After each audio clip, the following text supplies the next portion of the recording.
Hello and welcome back to our study of Peninei Halacha, the teachings of Rabbi Eliezer Melamed Shlita. Continuing along with our week, hope everyone is doing well with the slichos, perhaps an earlier wake up than you're used to, but the Yomim Narum are upon us and this is what we must do, so we also must continue our learning.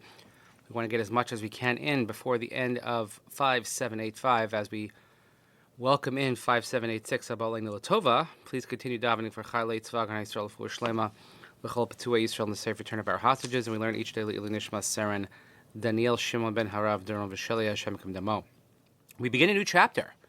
Next chapter is Keriat Shema. So we did Psuka de Zimra, so it would seem that the logical next large prayer that we have is Keriat Shema. So let's talk first about Mitzvah Keriat Shema. Mitzvah Sasei Min HaTorah L'kro Keriat Shema B'Layla U'Ba Boker. Shenemar v'dibarta bam v'chuli b'shach b'cha uv'kumecha. B'shach b'cha hainu b'layla uv'kumecha hainu ba'boker. So we have a positive commandment, a biblical commandment, to read the Shema at the nighttime and also in the daytime, in the morning, because it says in the Shema, b'shach b'cha uv'kumecha, when you get up and when you go to sleep. I really did that out of order. It's really when you go to sleep, b'shach b'cha, which is nighttime, and then when you get up, when you arise in the morning. Koreim shalosh parshios. We read three separate paragraphs or parshios. Harishona Shema, from the 6th chapter of Devarim. Of course, the Shema we know. Sheish ba kabbalas al malchus shemayim yichud Hashem ve'ahavaso, which has in it the accepting the yoke of heaven, and also the oneness, uniqueness of God, and our ability and requirement to love Hashem. Hashniya, the 2nd chapter of V'haya im Shemoa, from the 11th chapter of Deuteronomy.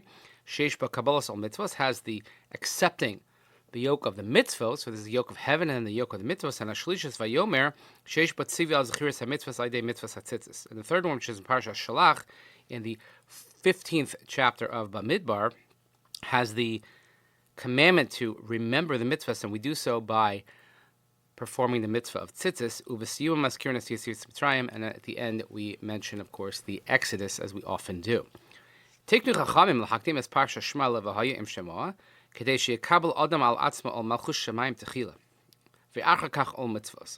ever wondered about the order, why Shema, V'hayim, Shmoa, and Tzitzis, why in that order? It's not chronological, certainly not the second and the third.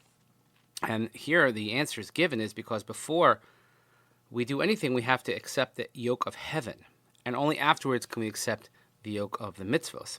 V'kdimos parshas V'hayim Shemoah she'osekes b'tzivi klali l'shmoras kol mitzvos shezman bayom uvalayla leparshas V'yomer she'osekes mitzvos hatzitzis shezman bayom belvad.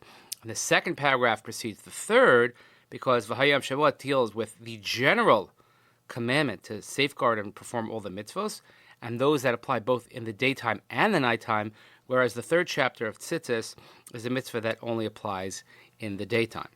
According to many Rishonim, the Torah commandment is to read just the pasuk of Shema, she'alav ne'amar, because it says, "V'hayu ha'davarim ha'il asher anochi mitzavecha hayam al levavecha v'shach v'chavumecha v'chacham tiknu likros shalosh haparshios." The Shema, perhaps, is the main part, but Chazal instituted that we have to recite all three paragraphs as well. Ef shalomar. So it's possible to say that the main mitzvah is that a person should accept upon himself the yoke of heaven. And if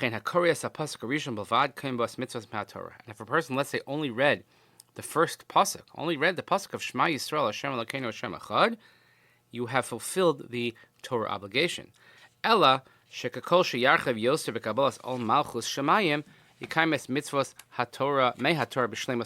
However, the more one does, meaning if you say the other three paragraphs, not just the first line, not just the first words of the Shema, and the more you expand the explanation and the fulfillment of this commandment, then it's a greater fulfillment as well.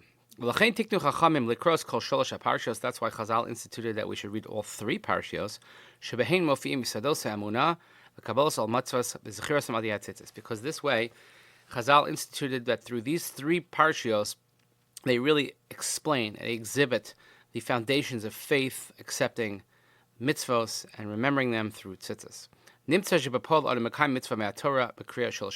therefore, by reading these 3 parashas, we're actually fulfilling a mitzvah in the Torah. So that's why when we say Shema, it's not just the line of Shema, but really it's all 3 chapters of Shema. Interesting footnote here at footnote number 1 on page 196.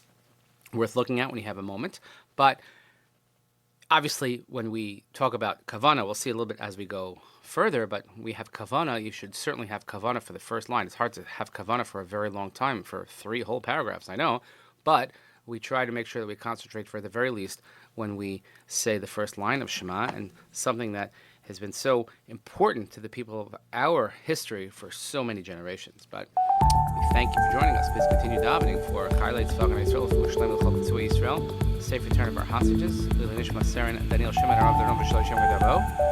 Thank you so much for joining us. Have a great day, and we will see you here next time.